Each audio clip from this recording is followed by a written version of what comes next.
समस्त ग्रामवासी व क्षेत्रवासी आप सभी को सूचित किया जाता है कि सत्संग ठीक अपने समय से प्रारंभ हो चुका है। आप सभी माता पिता भाई बहन अपने गृह कार्य से निवृत्त होकर शीघ्र सत्संग स्थल पर आने की कृपा करें तो अति महान कृपा होगी। सपरिवार आए, क्योंकि एक सत्संग ही एक ऐसा दरिया है, धर्म ही एक ऐसा क्षेत्र है जहाँ से परिवार बैठ सकते हैं।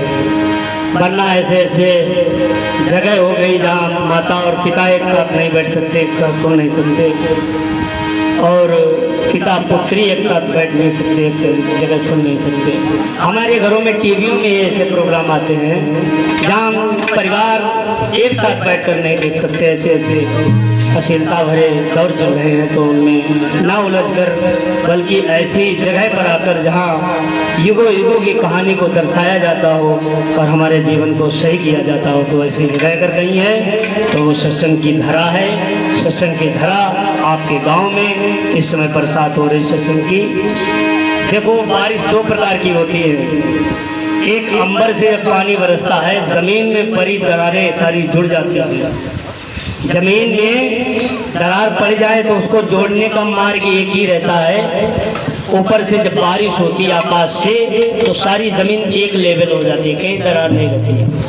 वैसे ही जब हमारे दिलों में दरारें पड़ी हो, मानवता के अंदर फूट आ जाए, तब कहीं संत बरसते हैं, तब वो मानवता के अंदर फूटी जो दरारें पड़ी हैं, एक दूसरे के प्रति संतोष की दरारें हैं, वो सारी कहीं कहीं मिलकर एक लय हो जाता है, एक आदमी हो जाता है। एक इसीलिए कहा गया है, एक की सादे सब सदे और सब सादे सब जाए। इसीलिए एक मुक्ता की बहुत ताकत होती है। इसीलिए एक होने के लिए एक मार्ग पर चलना परम आवश्यक। अलग अलग जाएंगे तो अलग अलग सोच विचारें होंगी, जब एक पर जाएंगे, क्योंकि आप कोई कहने लगे महाभारत सुनाओ, कोई कहने भजन सुनाओ, कोई कहे रामायण सुनाओ, कोई कुछ, ऐसे कुछ भी नहीं हो पाएगा। अलग अलग विचार, जब एक विचार रख के सभी लोग सुनेंगे तो सभी के अंदर बात प्रवेश होगी और सभी का हित होगा, सुनने वाले की बात बन जाएगी। इसीलिए सभी से कहते हैं कि एक जगह आओ, एक के पकड़ को चलो। जैसे ध्रुव जी ने एक नाम को पकड़ा, सारा जहान आज चक्कर लगा रहा है, वैसे हमको एक बात करनी चाहिए और एक के साथ सब सदे में जाना चाहिए। इसलिए कहता हूँ, गुरु ब्रह्मा गुरुर्विष्णु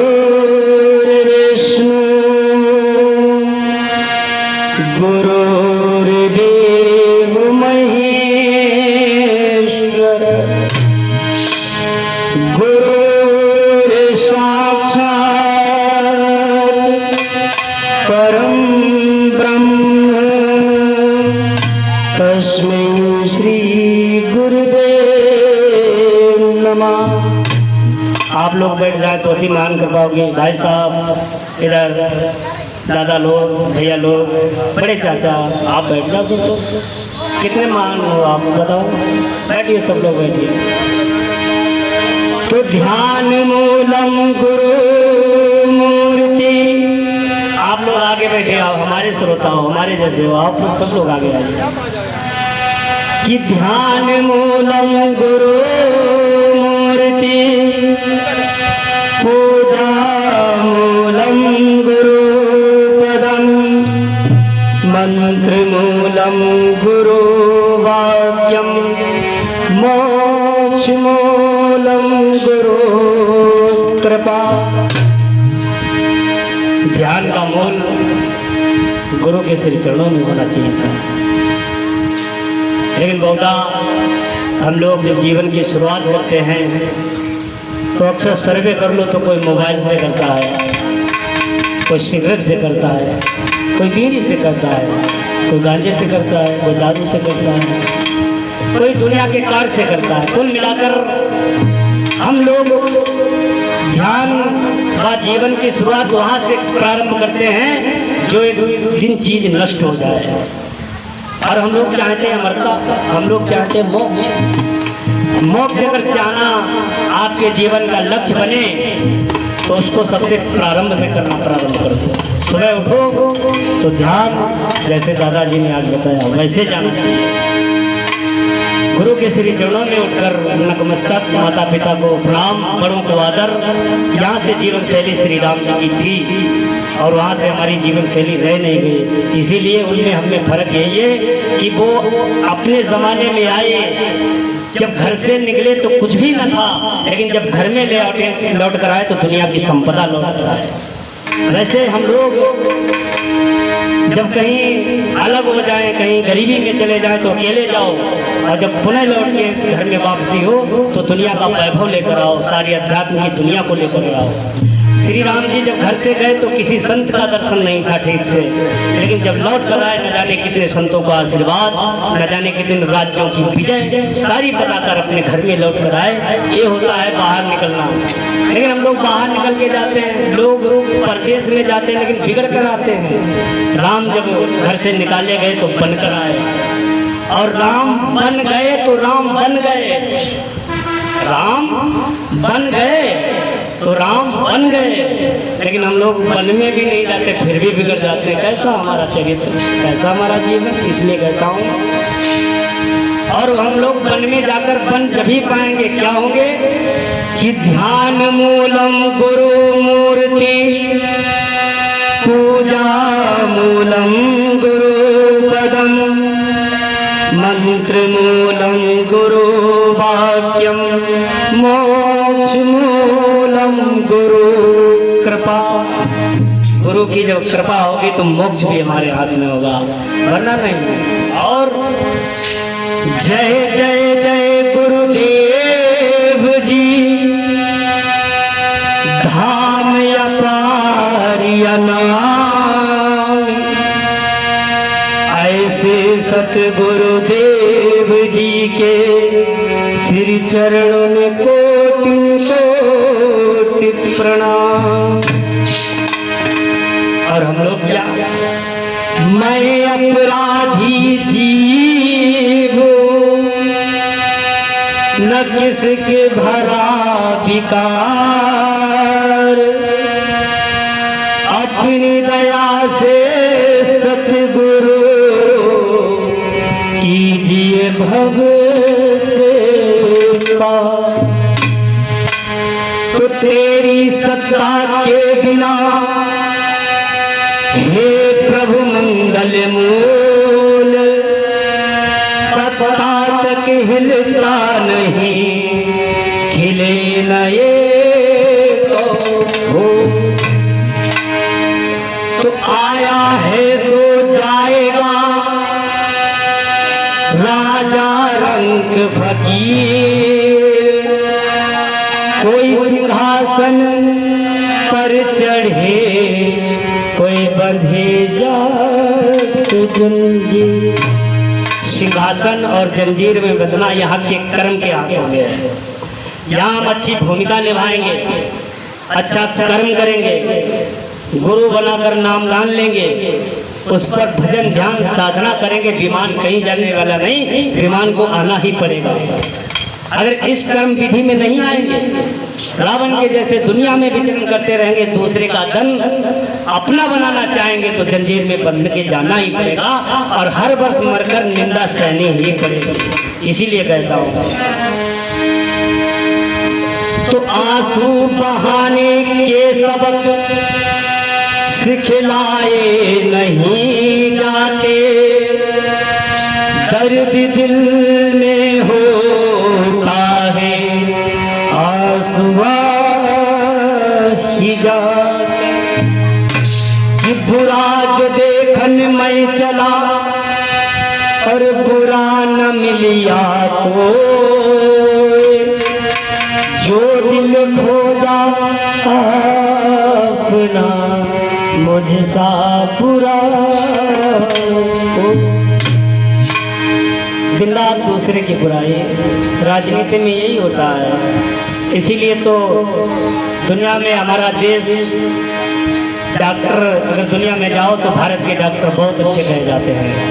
दुनिया में भारत से निकल के देखो तो चर्चाएं यूँ होती हैं कि वहाँ के इंजीनियर भारत के बहुत अच्छे हैं, काम करने वाले वर्कर बहुत अच्छे हैं, डॉक्टर बहुत अच्छे हैं। हर सेक्टर अच्छा है, लेकिन राजनीति का सेक्टर सबसे डाउन है। क्यों? क्योंकि एक उसमें सिर्फ एक दूसरे का विरोध ही है।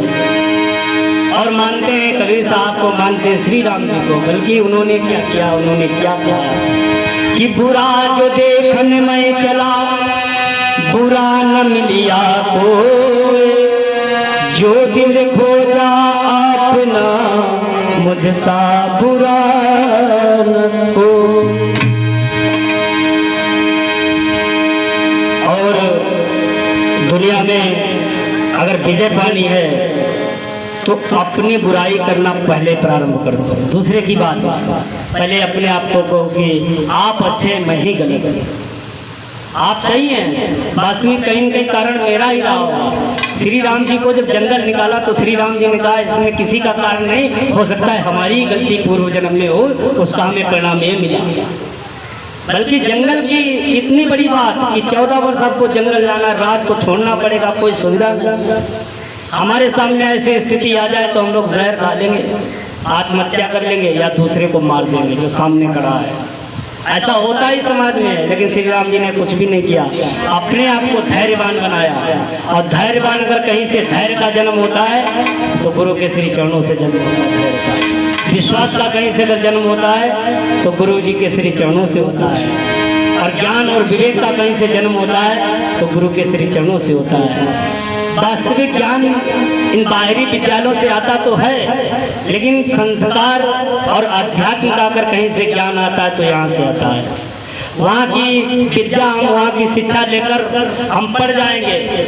बहुत से लोग पढ़कर अमेरिका चले जाते हैं, अपने पूर्वजों को, अपने घर वालों को छोड़कर, अपने माता पिता को छोड़कर अकेले घर में। जिन्होंने जन्म दिया वो अपने आप खाना बनाकर खाते हैं। इसलिए आपको जन्म दिया था कि आप बड़े हो जाना तो हमको खाना बनाकर खिलाना, हमको आराम देना। लेकिन इतना पढ़ गए वो उनको छोड़कर चले गए। ऐसी पढ़ाई किस काम की? ऐसी पढ़ाई किस काम की? विद्या वो हो जो माता पिता को अंत समय सहायक बने, अंत समय अपने पूर्वजों के सहायक बने, अपने पड़ोसियों को सहायक बने, अपने समाज का सहायक बने। ये नहीं कि पढ़ गए समाज को एक गड्ढे में छोड़कर बाहर निकल गए अपना जीवन बाहर करने के लिए। ऐसी पढ़ाई नहीं, ये तो पढ़ाई के नाम पर एक कलंक सा हो जाता है। इसलिए कहता हूँ कि समझ के चलना। इस देश में न जाने कैसे कैसे दौर चल रहे। इस दुनिया में कोई शिक्षा पाता है, अपने आप को बड़ा पढ़ा लिखा मान लेता है, लेकिन अगर अध्यात्म की दुनिया से उसे देखा जाए तो कुछ भी नहीं पढ़ पाता है। और अध्यात्म की दुनिया में जो रहता है, जो विद्या पाता है, जिसके पास बाहरी धन नहीं होता, वो एक झोपड़ी में रहकर मानो सारी दुनिया का सर्वोपरि शिक्षक बन जाता है, गुरु बन जाता है, विद्यावान बन जाता है। इसीलिए सभी से आग्रह है कि सत्संग वो दरिया है जो आपको एक सामान्य से, एक छोटे व्यक्ति, एक छोटे तबके से आपको उठाता है। जब नाम दान आपके अंदर प्रवेश करता है तो दुनिया के सर्वोच्च पद पर विराजमान कर देता है, जहाँ काल भगवान भी कहते हैं अगर नाम दान जिसके पास होगा, जिसके पास मोहर होगी, और वो जब भजन ध्यान साधना करके आएगा तो हमारे जो कौन कह रहा है बात, त्रिलोक के स्वामी, त्रिलोक के ओनर, वो कह रहे हैं जिनके हाथ में सारा लगाम है, वो कह रहे हैं कि मेरे सर के ऊपर अपना पैर रख के जाए। और कितनी बड़ी हमको सौगात यहाँ से मिली, हम लोग सोच भी नहीं सकते। इस सौगात का अगर सम्मान ना कर पाया तो हम किसका सम्मान करेंगे? इसीलिए इसका सम्मान करना मतलब सत्संग में सहपरिवार आना होता है। ये नहीं पूज्य स्वामी जी आए खाली पंडाल रह गया। यहाँ देखो, एक बार संध्या कालीन हो रही थी, माँ वृंदावन में, माँ मीरा गई वृंदावन में, और उधर हरिदास जी गा रहे थे। सभी लोग, तानसेन के गुरु जी थे जो अच्छे गायक थे, अच्छे हर बात में अच्छे थे। तो माँ मीरा उधर से गुजरी तो हरिदास जी ने देखा कि मीरा जा रही है, कृष्ण के प्रेम में पागल है, इस समय गीत गाती हैं। तो मीरा आओ बुलाया, इस समय सुना है कृष्ण के प्रेम में पागल हो, कुछ गा दो। तो माँ मीरा ने गाया, क्या गाया? मेरा तो गिरधर गोपाल मेरा दूसरा ना कोई। तो हरिदास जी ने कहा ये क्या गाया? ना राग है ना कुछ भी है। तो माँ मीरा ने कहा हमें पता है, मनुष्य को रिझाने के लिए राग में गाया जाता है और परमात्मा को रिझाने के लिए अनुराग में गाया जाता है। जो मैंने गाया वो अनुराग की भाषा भी, तुम्हारी भाषा नहीं थी। इसीलिए यहाँ पर ये न हो, ये सोचकर मत आओ कि यहाँ पर अच्छा म्यूजिक बज रहा है कि नहीं बज रहा है, अच्छे लोग गा पा रहे हैं कि नहीं गा पा रहे हैं। अगर ये सोच कर आओगे तो दुनिया की सर्वोपरि जो संपत्ति उससे दूर रह जाओगे। ये ध्यान रखना। दुनिया में राग, अगर रागों में फंसोगे तो भवसागर से पार नहीं हो पाओगे, ध्यान रखना। सादा सा प्रश्न है, सादा सा एक आपके सामने दर्शन करा रहा हूँ। अगर राग में जब तक अपने आप को ढालते रहोगे, राग में जब तक फंसे रहोगे, समझ लेना तब तक हम भवसागर में हैं। जिस दिन राग से आपको बैराग की परिस्थिति में जाना पड़ जाए, बैराग अच्छा लगने लगे, समझ लो मालिक हमारे सामने उतरने लगा है। इसीलिए बैराग की दुनिया बहुत अद्भुत दुनिया होती है जो शिव जी ने अपनाई है। शिव जी को लोग राग से मनाने जाते हैं, तो देखता हूँ साउंड इतने इतने बांध के। शिव जी राग से नहीं मानने वाले।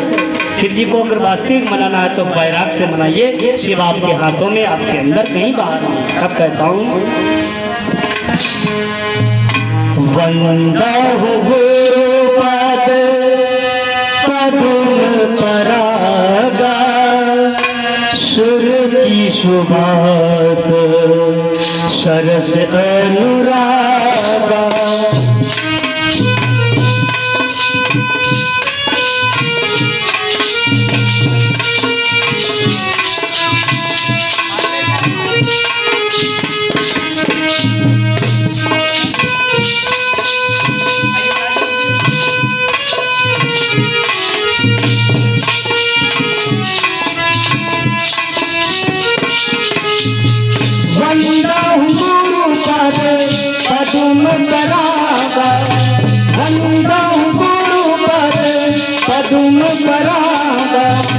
सुरुचि सुभाष सरस अनुरागा।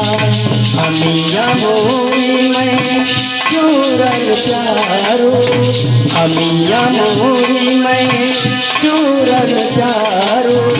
समन सकल भव रुधि परवारो।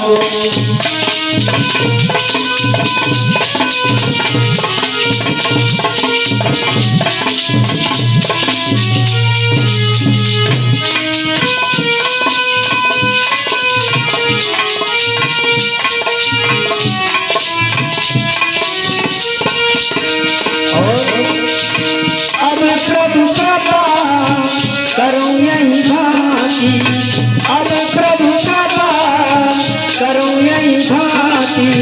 सब तज भजन करूं दिन राति। करम प्रधान विश्व रचिराखा, करम प्रधान विश्व रचिराखा। जो जस कीन तस बल चाहा।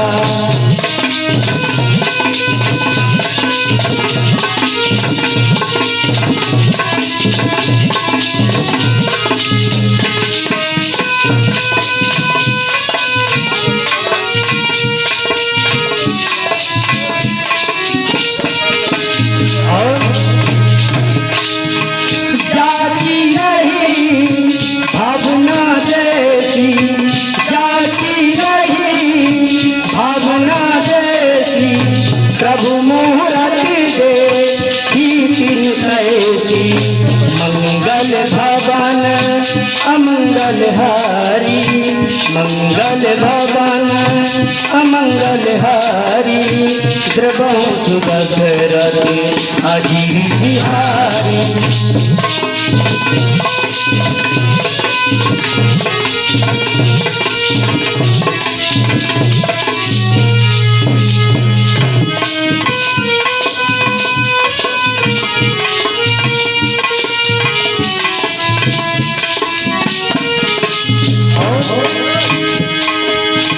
सकल पदार्थ हैं जग माही, सकल पदार्थ हैं जग माही। करमहीन नर पावत नाही। अब प्रभु कृपा करो यही भांति। सब तज भजन करो दिन राति।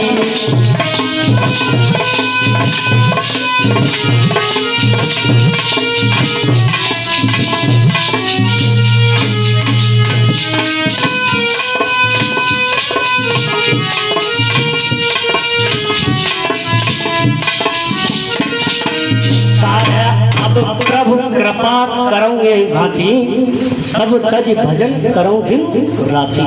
लेकिन हम लोगों ने रात दिन काम को पकड़ लिया है।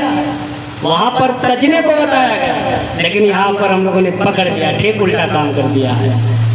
और भजन को करने को बताया, भजन को तज लिया है, काम को पकड़ लिया, ठीक उल्टा चलने लगे। और कहते हैं कि फैसला हमारे हाथ में नहीं हो रहा, सुख हमारे पास नहीं है, बच्चे हमारी बात नहीं मानते, कहाँ से मानेंगे? जब ठीक उल्टा चलोगे, धर्म के उल्टा चलोगे, तो धर्म जो घर में बना है वो तो धर्म के उल्टा हो ही जाएगा। धर्म मतलब एक दूसरे की बात मानना, धर्म का मतलब जो हमारे पूर्वजों ने, जो हमारे महापुरुषों ने लिखा उसके हिसाब से जीवन को चलाना। लेकिन उस हिसाब से नहीं चलाते तो गुरुद्वारे हमारे हिसाब से नहीं चलते तो विद्रोही होगा। इसीलिए कहता हूँ जो वास्तविक में रूप हमको दर्शन इतिहास में दिखाया गया उसके हिसाब से अगर हम चलते हैं तो हमारे सामने वर्तमान भी उस हिसाब से चलने लगता है। अगर हम ठीक उसके विपरीत चलते हैं तो वर्तमान भी हमारे विपरीत चलने लगता है। क्योंकि जो लोग मालिक ने नेचर बनाया है, सारा सिस्टम बनाया है, इसका एक नियम बनाया है। कोई भी हम लोग भी बनाते हैं, जब घर मकान बनाते हैं तो उसमें नियम बना देते हैं कि 2 शौचालय बनाते हैं, स्त्री इसमें जाएंगी, पुरुष इसमें जाएंगे, नियम बनाइए। हम लोग नियम बनाते हैं कि बैठक ये रहेगी, इसमें सब लोग मेहमान लोग बैठेंगे, अपने लोग रहेंगे, इसमें नियम बनाया। अपने लोगों ने हर चीज़ का नियम बनाया घर बनाते हुए, तो उस मालिक ने भी जब इस दुनिया को बनाया तो उसका नियम बना दिया कि मानव का भोजन शुद्ध शाकाहार भोजन रहेगा। लेकिन हम लोगों ने क्या किया? हम लोग जो हमारे जीव संरक्षण में छोड़े गए थे कि आपके सानिध्य में रहेंगे, आपकी रक्षा में रहेंगे, हम लोगों ने उसी को भक्षण करना प्रारंभ कर दिया, उसी को लोग खाने लगे। और लोग कहते हैं कि हम दुखी रहते हैं, दुखी इसीलिए रहोगे कि दूसरे का शरीर खाओगे। मतलब हम लोग जब शवदाह कराने जाते हैं तो अगर न नहाए तो बेचैनी ऐसी रहती है, खेत में जाकर हड्डी लग जाए तो खींच के नहाते हैं कि बताओ आज उससे लग गए थे। लेकिन लोग वह खरीद के बाजार से ले आते हैं और अपने रसोइयों में बनाते, सारे परिवार को खिलाते। कितना दुष्कर्म, कितना गलत कार्य करते हैं, वो सोच भी नहीं सकते। वही राक्षस कोई किसी का नाम नहीं है, सब प्रवृत्तियों में ढले होते हैं लोग। राक्षस उसे कहा जाता है जो दूसरे का मांस अपने घर में अपने परिवार को खिलाने लगे, वही राक्षस है, दूसरा कोई नहीं है। और राक्षस से बदला भी जाता है अगर वो बदलता है, स्वयं को जीवन में अपने सुबह लाता है, अगर नामदान लेता है, स्वयं का शुद्धिकरण करता है, तो उसी के अंदर देवता भी आ जाता है, जैसे धुंधकारी तमाम ऐसे हुए। लेकिन अगर हम लोग दिन रात इन्हीं मार्गों पर चलते रहे, हमारा समाज चलता रहा। हिंदू के लिए वर्जित नहीं, हिंदू के लिए बिल्कुल वर्जित है, नहीं खाना है। मुसलमान में बताते हैं खाना उचित है, लेकिन उचित नहीं है। उस मालिक से अगर पूछो जाके, यहाँ सिर्फ अपना मन की पूर्ति के लिए लोग खाते हैं, धर्म के वास्ते नहीं खाते हैं। कोई माँ नहीं मांगती, को लोग कहते हैं काली माँ का मानती है, काली माँ को सामने उपस्थित करो, मांगे तो बताओ। सिर्फ पुरानी पीढ़ियां चल रही, उसी के हिसाब से अपने जीवन को निखार देना, उसके हिसाब से जीवों की हत्या कर देना, ये सबसे बड़ा गलत कार्य है। इस कार्य से बचना चाहिए, दुर्व्याख्याओं से बचना चाहिए। लोग बाग बहुत दुर्व्याख्याओं में हमारा समाज उलझा पड़ा है, 99% उलझा पड़ा है। वो कैसे, बहुत विस्तार से समझिएगा। लोग बाग कहते हैं कि हम लोग स्नान करने जाते हैं गंगा में, बहुत से लोगों की ये सोच है कि माँ गंगा में स्नान करने से मोक्ष मिल जाता है, बहुत से लोगों की ये सोच है। लेकिन माँ गंगा की तो बात छोड़ो, महाकुंभ में जब महापर्व लगा तो वहाँ न जाने कितनी जानें चली गई, न जाने कितने लोग मर गए, तब कितनी बड़ी हादसा हुआ था, सभी ने देखा। और उसमें न जाने कितने लोग नहाए। और जो चंदा हुआ चोरी है ना अयोध्या में, जिन्होंने चोरी किया हो सकता उन्होंने भी नहाया। उनकी जब विचारधारा ना बदली तो मोक्ष कैसे मिलेगा? सिर्फ विचारधारा ना बदली, उसमें नहाने वाले सारे पुरुष कर नहीं रहे होंगे, उसमें सारा देश 50 करोड़ लोगों ने नहाया। और मतलब